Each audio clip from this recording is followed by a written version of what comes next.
Authentic red velvet cake, butter base একটা cake. Hello everyone, আসসালামু আলাইকুম। এখন আমি একটা cute authentic red velvet cake decoration করব।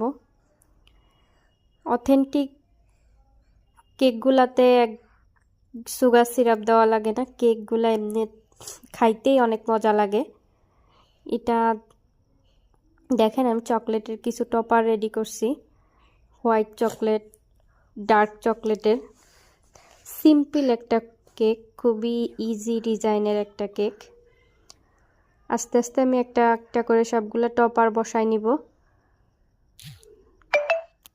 এটা খুবই ছোট্ট কিউট একটা কেক। কেকটার ওজন ছিল মাত্র 1 পাউন্ড প্লাস।